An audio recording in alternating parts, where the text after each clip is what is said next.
Sunday. Today is the 24th day in the month of December. We're gradually counting to the end of this month and most importantly to the end of the year entirely. My name is Ruth Usman, and yes, thank you for staying with Human Rights Radio 101.1 FM. I'm here for the program Ray. Ray is Rights of Animals and Environmental Protection. It comes your way every Sunday in this particular hour, yes, in the hour of 1 o'clock. And this is where we get to talk about animals, we get to talk about environment and how it affects us, what we do that also affects these, especially in negative ways. Today I have with me a very, very special guest.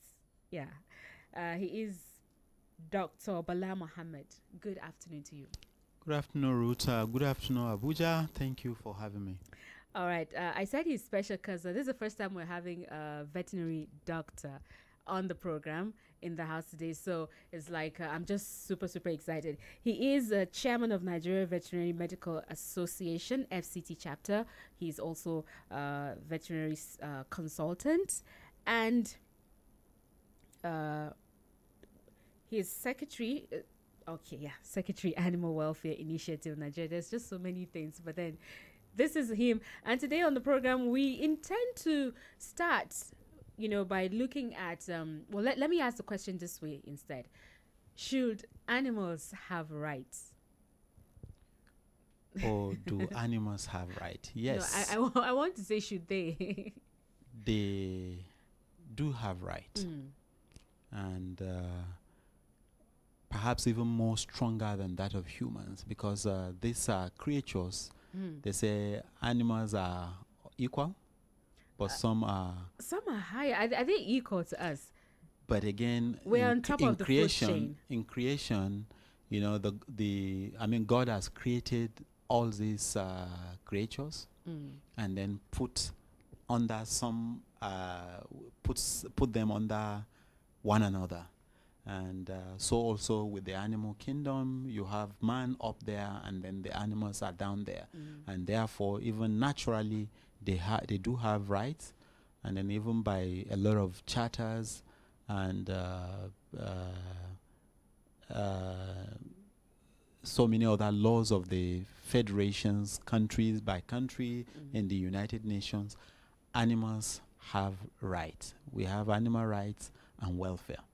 Okay, well, I had to ask that question because the first time, the whole thing about this program started, I personally had that question and I was just thinking through in my head. And even when I came here to introduce the program, I was thinking, okay, how can I confidently tell someone that I'm here to talk to you about animal rights when I can slaughter these animals for food, and all that. So is it practicable here in Nigeria? Yeah, it's very practicable, and seriously, when you look at when you look at human rights, where at least that ends is where that of the animal started, and even in the scriptures that is known to us in the country, you have the Bible and the Quran, and definitely when you look at most of these books, they said we should be kind to these animals up until the point of even slaughtering them. There are those ones that have actually been put up there for food, dedicated, and then just like also we have the laws of the country where you have some animals that have been identified as those animals that should be should be treated for food. So also some of these natural laws. You cannot slaughter in Islam, for instance, where you slaughter animals for sacrifice. You cannot slaughter the sick animals. Deformed animals cannot be used for sacrifice.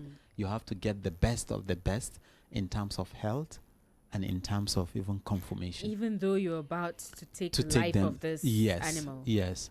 I have been reminded severally by my imam, and then also I've heard pastors and so many men of God talking about feeding and watering these animals up until the point of slaughter. And even at the point of slaughter, you still have to do it in a way that the least will have pains of even the slaughter. So you do it in a way that is going to be very fast, and it is also going to be humane. Okay, we will get back to that in the course of the conversation. What are these rights now? Let's understand them. What are these rights, especially as it concerns domesticated animals? Yeah, right. You don't talk about human rights, animal rights, without talking about animal welfare. Okay. And then this animal welfare has to do with shelter, food and water, and their health. It's basically 4 things: the shelter, the food, and their water. Then you talk about the health. And then all this put together, you're not talking about the environment, because when you have all of them living in harmony, you now have the animal in the environment. Now, even in the ethics of animal production, in terms of domesticated animals, be them for sports, be them as pet companion animals, be them as for food, you cannot tie an animal that makes him very uncomfortable under the sun. You must provide very good shelter where the animal is free and then feel very comfortable. He must have water ad libitum. Water, to itself, as at when required, it should be fresh and clean. You now also have food, which, depending on the type of animal we are talking about here, they have their feeding habit and must be respected. You cannot, for instance, feed carnivores with greens, or you feed herbivores with meat. It's not in the natural. So these are rights that they must be given if you want them to do very well. And it's natural, and it's also there in the constitutions. Then the third thing, and the last one is health. Yeah. Like for every living thing that is bound to be low, the downtime and then the very high time, sometimes the animal just fell sick and must be treated. And it is actually very, very expedient on man or the caregivers or their owners to do that, because where you fail in terms of administering that last part of their right, the human is going to be liable. Aside from pets, while growing up, the idea I had about animals falling sick was when they start showing these signs, especially for chickens you slaughter. Yeah. So do we have to treat them and just we have maybe you just see it as an avenue to have some meat in the house? Yes, but that is what has also brought the public health to the situation where we are today, where you see all kinds of diseases, crossing from animals to humans. You have issues of rabies from naturally dogs and cats now to human. To the extent, the latest one is monkeypox, where the animals are just left in the forest. They are not being catered for, and then we still want to eat them, even as sick as they may be. And then you come down with these infections. These are some of the consequences on the side of man for not being able to provide good quality health for animals. It's a right, and that is why I said where ours ends, that is where their own start. And if we fail to do that, we are going to pay dearly, and that is exactly what is happening today. You also hear of avian influenza.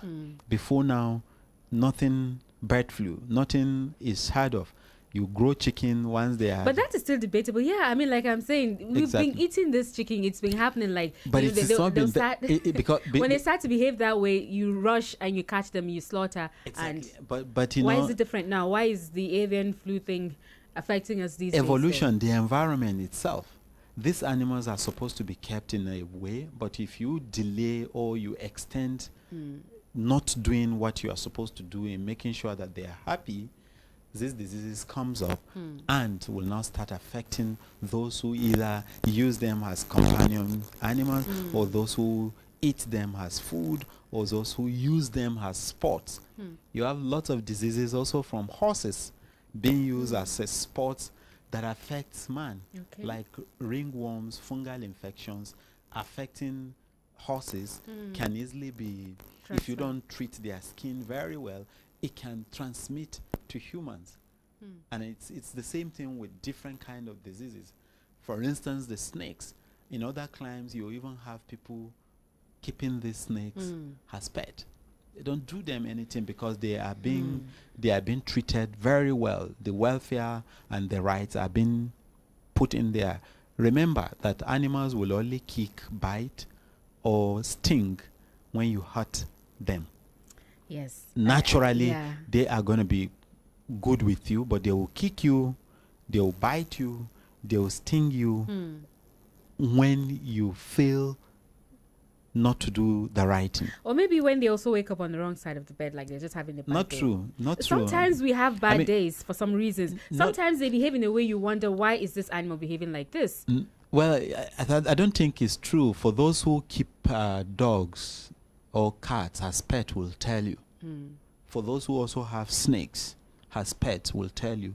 For those who have also raised lions and kept them as pets will tell you that. I look forward to raising a lion someday. Exactly. I mean, those who walk with them years, they will never hurt them because they know when to feed them, what will make them happy.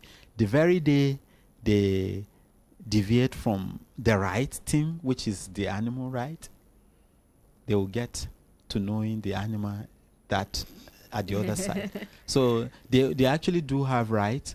And like I said, basically just like for physiologic needs, needs even for man, you need to look at shelter. Talking about shelter, you talked about them being in a free environment. Yes. Does it mean it's wrong for us to cage animals? Because especially for those that are domesticated, we can't have them roaming everywhere, especially when you have neighbors as well too. So you have to cage them depending on the types. Yeah. Depending on the type, and that is why you also have in the law, because like we talked about, your neighbors as humans also have their right. You don't have to keep the animal backing like a dog, backing and then not allowing your neighbors have that rest. Or you keep them in a filthy environment to the extent ticks, fleas, and some other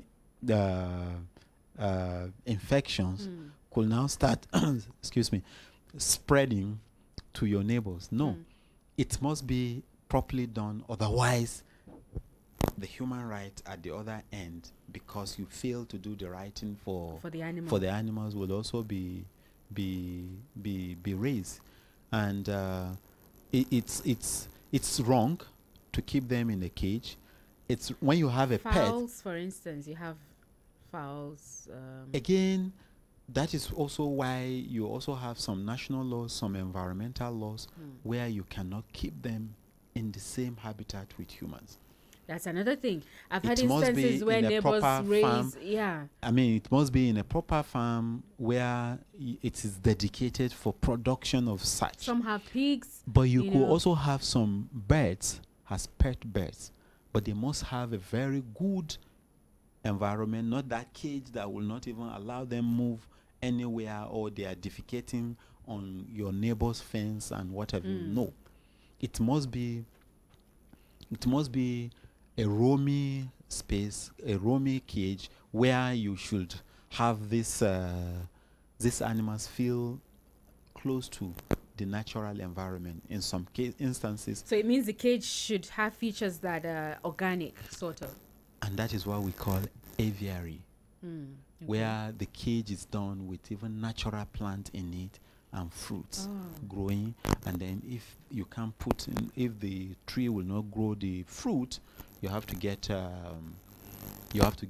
fruits and different kind of feed for them so that they feel natural. And there has to be water, which will have to be changed. Let it be fresh. Let it be clean at all times. Speaking about that, sometimes you see pets, for instance, for some dogs, the plates, they look very, very dirty. Like they just keep pouring the food.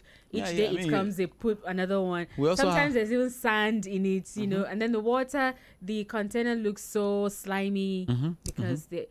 Exactly, and these are source of infection for even man himself.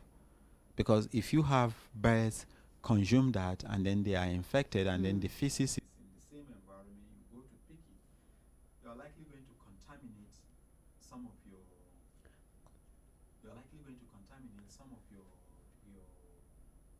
food or other things that you do, and then you could also caught infection from that. Okay. Well, aside that, it means we shouldn't just overlook the fact that we should not just overlook the fact that they are animals and perhaps these things will not affect them, like dirty plates and water and all that. Okay, I think that mic has kind of stopped for some reason, so we can't hear you very well. Oh, okay. Okay, all right, so you're going to have to manage that one. Yeah, I think I'm fine like this. Thank you. All right, then. Thank you so very much. Well, if you're just joining us, the program is RAY, that is Rights of Animals and Environmental Protection. Today, we're actually trying to see whether or not, like I said from the beginning, I used the word should, because I think I may not just be the only one. Some other people may feel, why should we be talking about animal rights? I mean, some of them would even argue that humans are not done, talking about their own rights. How do we get to explain or even give proof that these animals also have rights? So some of the rights, like you mentioned, is that of a shelter and food, water, and the health care as well. Now, talking about freedom, of movement and all that, shouldn't that maybe mean that if you must have animals, then perhaps it should better be on a ranch or something? Create this bigger space for them instead of really keeping, because some actually keep them at home, not just as pets this time, but they are even full processes. I call them simple because you cannot have cattle roam the entire country and you still expect the best from that production system. It's not possible. It is you are either going to produce animals that are cachexic, because if they feed... What does that mean? I give you a scenario. Okay. In this country, we produce cattle basically for food, meat, right? And then we also produce them to also give us milk. Oh, yes. Now, the producers who roam around with the animal, who go grazing everywhere, thinking it is a right, might just be wrong. Because if you graze the whole of what is this district called? Kaura district is here. Kaura district. And then your base is somewhere in area 1. And then you come here almost every day. The much you always get, I mean, if you get to feed a cattle maybe about 2 kg of forage, trekking 5 kilometers and then going back, meaning whatever they have gained coming to Kaura, they have used it all up, and then they will also waste it going back. And in the process, they are also moving around is actually not the best for it. It's not the best thing. I mean, you are supposed to have ranches, standard ranches. Again, people don't also appear to know what is called ranches, so they think it is you use iron bars or pipes where you cage them still. No, it is a grazing land dedicated to cattle production. And that is a typical example. In that grazing land, that is the ranch now in quote, you also will have to have watering point. You also have a small vet clinic. You also will have to have where probably you can quarantine them when they want to take them out for to the market. Or even near there, it could be a market where people come by and then they go do the slaughter. Some of these ranches could also have facilities like abattoir facilities attached to it, a proper business thing. And that is where you now have the animal right and then human right being completed. Because if you buy from that kind of a system, there is going to be full benefit of the production to man. The animals will even be healthier. I mean, they're not of course they're stressing healthy. themselves walking the entire country. Have you seen Nigerians eat beef? And then have you also gone to Europe and then you taste their beef?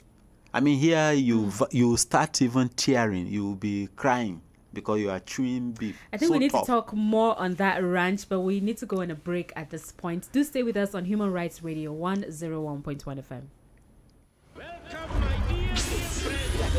Human Rights Radio. Yo.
Staying with us right here on Human Rights Radio 101.1 FM.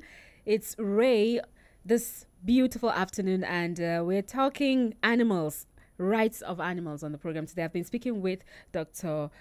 Bala Muhammad. He is a veterinary doctor. He is chairman of Nigerian Veterinary Medical Association, FCT chapter, vet consultant, and also secretary animal welfare initiative right here in Nigeria. So we're looking at these rights that animals have, how it can affect us if we violate any of these rights, because we're all together in this, obviously. And before we went on that break, we were trying to take a look at how much more beneficial it will be when an individual, for instance, or a family decides to have a ranch where they keep these animals and take care of them, as against, going everywhere with them and they end up, bringing less quality in whatever product it is you want out of them. So we were at that point where you were telling us all the things you can have on the ranch to ensure their safety and health care. Right, highly beneficial. I mean, for instance, when you talk about the quality of meat produced from those animals that are roaming around, and then those ones that are kept in a proper grazing reserve, that is a ranch, they are totally different. I mean, we've had situations where the animals roaming around will give you 1 liter of milk in a day, while the other guys, the other neighbor who have decided to keep his animals in a proper ranch is going to have up to 10 liters of milk from the same type of animal breed and then age and everything of animals. Now, these animals that we produce, definitely, I mean, they need to be looked after properly. You cannot do that by roaming around, maybe stressing the animals. I mean, walking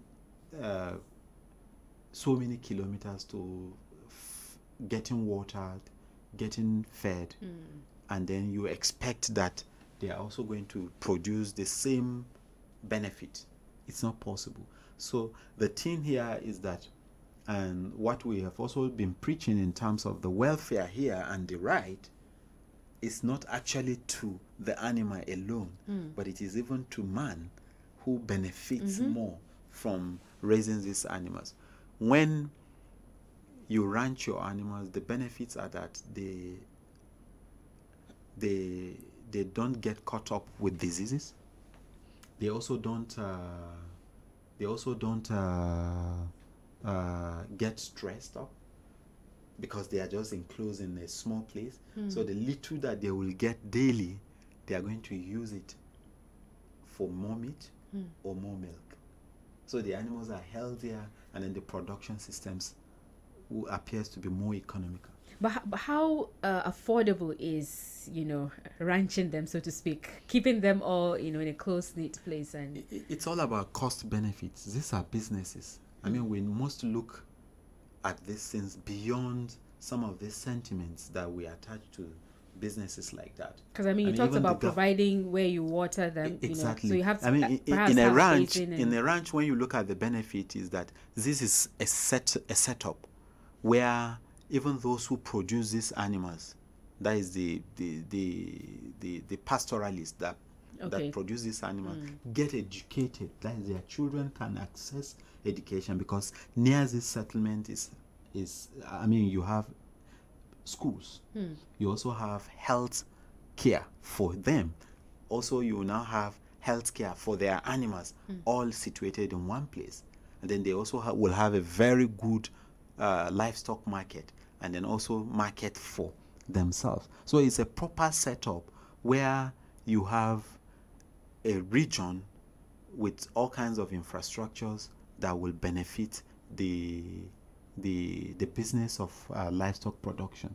And when you do that, definitely it is going to be highly beneficial in terms of seeing the bottom lines in terms of your economy. I mean, the figures that you make from this, rather than seeing rather than seeing the business of rearing cattle as maybe a pastime, or you are just doing it because my father's father handed over this animals, and I need to increase their number whichever way.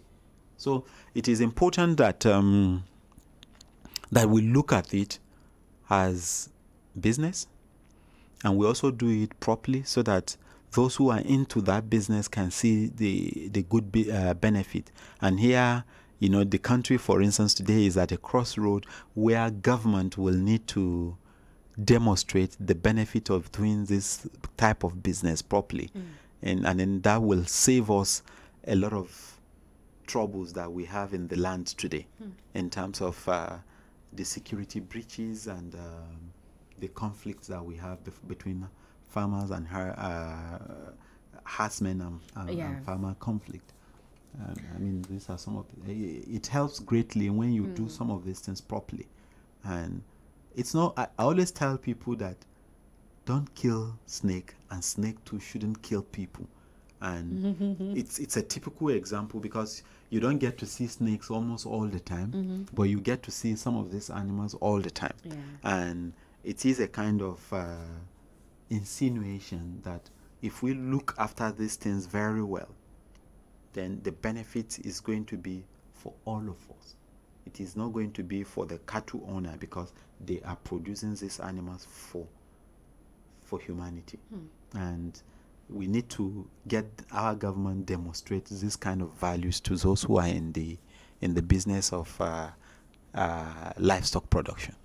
Interesting. Before we open the phone lines, I just had to ask this question. Someone asked me this question before on this program, and he said, okay, for instance, like we're talking about the herdsmen now. How do you tell like a typical Fulani man now not to hit the car? We've seen how, sometimes they beat them, this is their stick, in way of trying to direct them, guide them on the way and all that. So it brings to mind some people who may have it's either, for instance, like the Fulani man, or other people who may use these animals perhaps on farms and all that.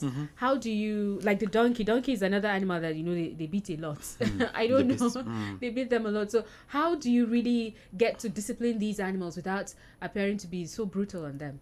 You see, is the frustration even on the side, not even the animal. Okay. Itself, even if it's frustration on the human. That's true. And I am afraid, but even if it is a human being that gets on their way, in that kind of situation, they will beat him, not even beat him. Because how do you explain somebody from morning, from sunrise to sunset? From sunrise to sunset, he's in the sun himself. I don't know if you understand what I'm saying. He is there having to do one thing or the other, no good water, or if he even finds the water is hot and no food from morning till evening, he just manage in the bush whatever he's able to get. So it is about changing the entire system of production, and that is the only way you can get that kind of peace that we're talking about. I mean, if you are to go through maybe 1/10 of that kind of stress that the pastoralists also go through, you are likely going to... I can't begin to imagine it. The sun can be so scorching sometimes. Just a 15-minute walk under it is enough. Exactly. And when we want to look at all these things, these are some of the things that we need to do away from even the clashes now. We need to demonstrate value to these people, to tell them that if you do it this way, this is what you enjoy.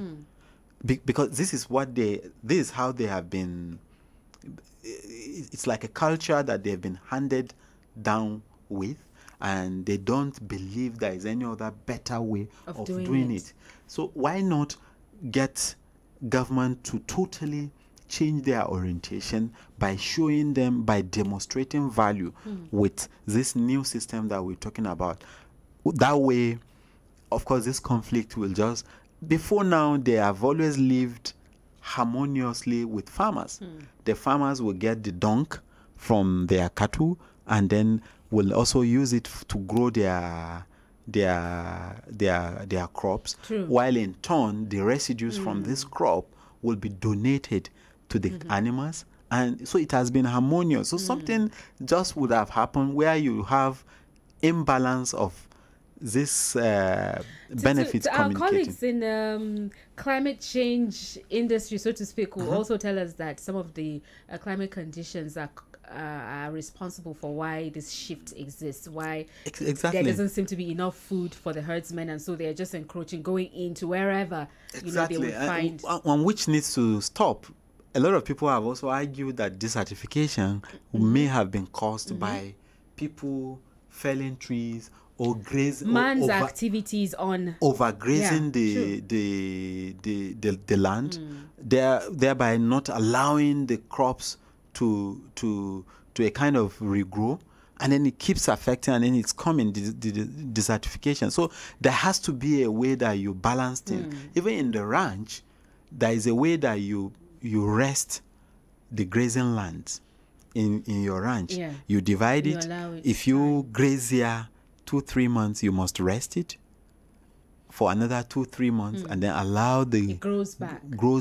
while you are in the other side. So if you move them, you keep shifting them, and you find out that you now have balanced activity on the ecosystem, and the environment is also very good. So nothing comes through gambling, or just you wake up and then you just think you can just have these animals like we do in Abuja, where you have the permanent secretaries and then some of these big top shot buying cattle and then giving it to some people, and then they go back to the offices, not understanding where these animals will have to be fed. You need land, you need water, quality water, you need feed, and then you also will need that knowledge. You need people who are knowledgeable in managing all these resources, so as to be able to get a highly economic, not just you stay in your office and then you buy this animal and you throw them in to Kuje or to Boari or to, and then you think in 2, 3, 4, 5 years ago, to come, I'm going to have a lot of these animals. So it has to come with a careful management of these resources, so that you also don't trample on other people's right. All right. Very well said. You can call in on the program at this point to share your thoughts with us. Let's know what you think about the topic under consideration this afternoon. Is RAI, that is Rights of Animals and Environmental Protection, on Human Rights Radio 101.1 FM. You get to call the number 081 89 99 1011. That's 081 89 99 1011. Calling with your thoughts and contribution to the topic under consideration. We've been looking at the rights that animals actually have, and something that's very much expected of us to do unto them. Remember to stay away from your radio when you do call in. Hello? Hello. Good afternoon. Welcome to RAI. What's your name? Yeah, good morning. And happiest mass in advance. Thank Please, you. this is Prince Ike on the line, please. Trying to extend my profile greeting and appreciation to the guest speakers, the resource person. They have spoken so tremendously well. My question is this. These people that are cattle rearers, that are the nomadic people, is there no way to contest such a, mechanism, so that they are going to get in one place, to train and rear their cattle, the animals, that it will be very, very professional and also evidential well to them, because it's very, very stressful, highly localized, and also determined, because many of them die as a result of wild animal on the fish. Some of their animals, cattle, are being chopped up on the way because of harsh weather. I heard you when you were saying that an animal, the same variety of animal, being drive a milk, 1 liter of milk from the same animal, variety of animal, age-wise and also statistically-wise, that 10 liters of milk can be from it. So is it not cheating? Are they not cheating themselves or favoring themselves? Thank you. I have a wonderful celebration. Thank you very much, Prince, for your call. Well, I think you've spoken on that though, but then but I mean he just actually repeated what we've just discussed. I mean the people don't know. Honestly, most of them, some of us came from those kind of family, and then we are lucky to be talking about it on this side today because we got educated. And that is what is government responsibility in making sure that the extension services, the level of awareness on the side of these people and their business or the culture or whatever they call it is being raised. And then the moment they are educated and then they are given the opportunity and resources to doing this, you'll see the whole thing changing. Because who will not want more when you given the opportunity, you are doing less? Yeah, I mean, you don't put in working under the sun much less. Exactly. I mean, I would love to see my brothers, my parents who are pastoralists, stay in an air-conditioned offices in their maybe four-wheel drive, driving around the ranch where they get the best from their business, rather than in the hot sun or maybe raining season with all the snake bites and bee stings and bees and wasp sting, you know, and then you come back, 7-year-old animal is still weighing 200 kg. When in Europe or other systems where you have good quality production system, 2-year-old animal is weighing about 500 kg. Wow. So, I mean, we need to do more in terms of education. We need to do more in terms of awareness. We need to also do more in being able to demonstrate good quality value in as much as this is concerned. Let's see, we have a caller. Hello. Hello, yeah. I'm in Thai. Good afternoon. Yeah, good afternoon. Please. What's your name? Is that Human Rights Radio? Yes, it's Human Rights Radio. What's your name? Yeah, my name is Felix. I'm Felix. Okay, go ahead. Please, I would like you to link me up with that veterinary doctor because I'm planning to start teaching this poultry business. So I want that for my consultancy services before I can go into it. Okay, I'll see what I can want do. you to link him up with the doctor. I will see what I can do, Mr. Well, does he have any question for the top? Okay, I've heard you. I've heard you. Do you have any contribution for the conversation we're having? Okay. No, I don't have one. I don't have pleasure. Okay. That's right. I want to go through this. I like to get in touch with you. All right. Thank you for your call. All right, then let's see if we can get another call before we call it a wrap on the program today. It's been Ray, and today, interestingly, we're looking at the rights that animals have. They have a right to good shelter, understanding the kinds of animals that you have. For instance, those who cannot withstand rainfall, for instance. I'm sure that's where shelter would also come in very importantly. If you don't know that this animal that you have cannot stand water, rainfall, and then you allow it, exposed to all these things. I mean, you cause the physiology some abnormalities. I mean, once you are exposed to the extreme weather condition, it's either you come down with pneumonia, you come down with cold, like we always say. The animals also suffer from that, and then they are going to get diseased, and if not checked, they could die. Now, the key thing that I would like to say when it comes to the benefit of animal welfare is that for those ones, you get the best from your animal if you show them love, if you give them, shower them the best of welfare.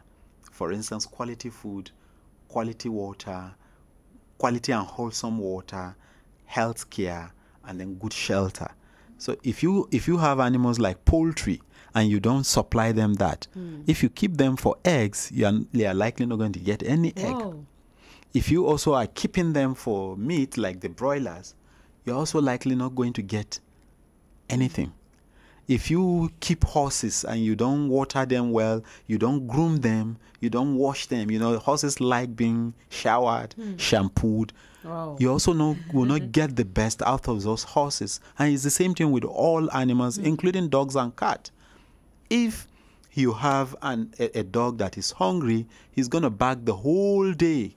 It will be so noisy that you don't have a pet again. You have nuisance at your hand. And that is what we always look at. Some will say if you feed them, well, maybe too much, they will start sleeping and they will not, work. The truth about every creature is that once you are full, you don't want to take it. Just like every human being. The moment you keep eating excessively past what you needed, that is another health condition that need to be checked, even for human.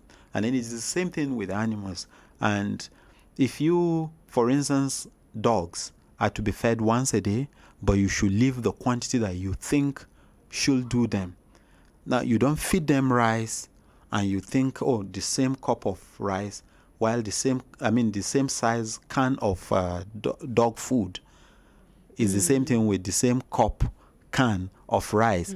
He's not going to be full because that is not their feeding habit. Wow. They are carnivores and should be fed meat. So if you give them just one can, they are full and then they will just be drinking water a whole day. But if you decide to feed rice, you may have to feed maybe times 4 of that rice. But even at that, the animal is not feeling anything because that is not his, recommended nutrition. So are you saying we're abusing their rights now by feeding them what we should not? Exactly.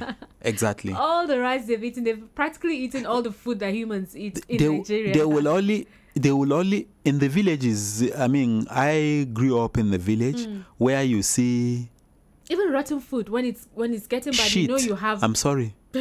Sorry to say that. The human excreta. That is what they feed on. Because they need to survive. And then they do it daily where your dog will follow you to the bush. Once you do your thing, he goes there and clean it up. Okay. But these are abuses and shouldn't be so. And that is why you will never get anything close to what we describe as man-friend in some of those animals. Okay, what a way to end the program. So if you've been doing that to your pets, especially dogs, please just desist from it. If you cannot buy the right food for them, maybe just don't keep them in the first place. Don't keep them. Correct. Thank you so very much, Dr. Mohammed Bala, for being here with us. It's been really, really interesting, and we look forward to having you another time on the program. My pleasure, Ruth. I will also like to tell the listeners that we should be kind to animals so that they will in turn be nice to us. Thank you. All right then. Thanks to you who called in as well and those who just listened in. I'll be back in a 2 o'clock hour with on the program The Violator. Do stay with us.